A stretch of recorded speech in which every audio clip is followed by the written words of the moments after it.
Hello everyone, I hope you are well. Now today's video is the second part of our session with the legendary Bolton bomber Mark Barton. In this clip he shows us a bit about the mechanics of kicking from the point of view of a push kick and from more of a roundhouse kick, a low roundhouse kick. And he's doing this from the perspective of a Muay Thai and karate practitioner. He shows us a few blocks and avoidance techniques and a couple of drills that would help condition your thighs and just basically get you used to receiving a kick. There's some good stuff in this. It's good fun. Have a play with this. I'd be interested to see what you think down in the comments. And of course, as always, if you found this useful, smash the like button. Consider subscribing if you haven't already and enjoy the clip.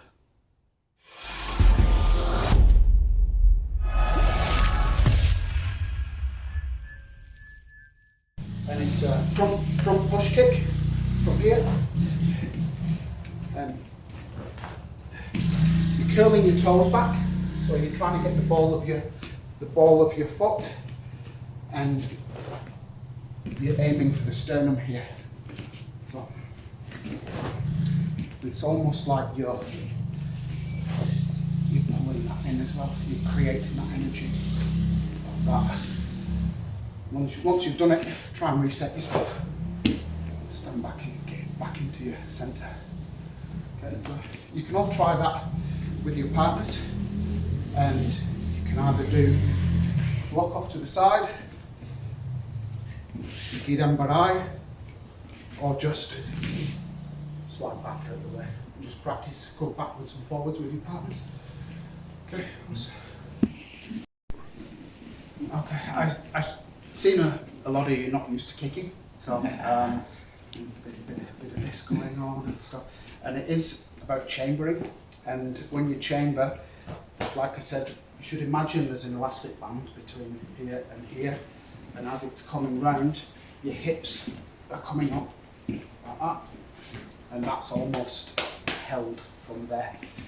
That locks out, and then you're coming back. So it's like a golf swing, like you're hitting the ball, and there's that little on the wrist at the end, and it's the same with the kicks. Okay, so what I'll do is, I think I did this last time as well, we did a little bit of thigh conditioning. So we'll do this for the end, just work with your partners. Kick, step, kick, step, kick, step, and we'll do this. I know you like this bit.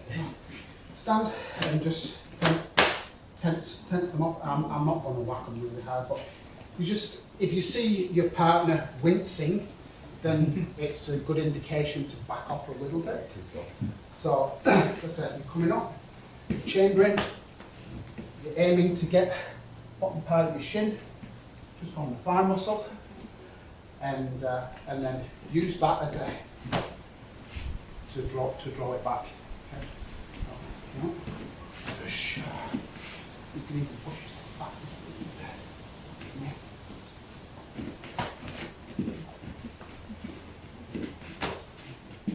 Not hurting that, is it?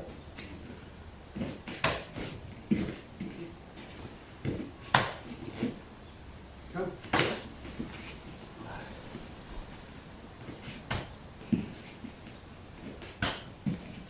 Try and, when you've done that kick, try and bring yourself back to the same spot. There you go.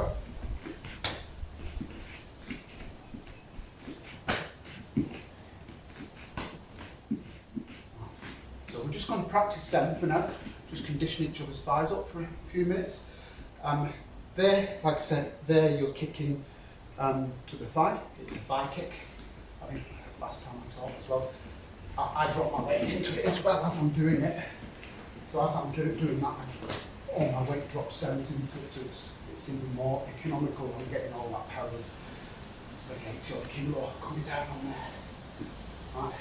If you're up a little bit closer and you're doing one that goes a bit higher and you're aiming for the ribs, then you would curl your toes back. You might see when I'm training at the beginning, I'm usually putting like that, just to get my toes comfortable and so I can curl them back. If you're coming up from there, your toes should be coming back, and you're trying to get the ball of your foot up under the ribs, solar plexus or something. Okay. It's a bit hard to get from there from this distance with the shape. So for now, we'll just practice the thigh kicks on each other's thighs. Do it a few minutes, and then we might try a couple of body shots. Yeah, just to go back to that one, is you're getting your foot, you're trying to get that foot twist so you can get the power through there. I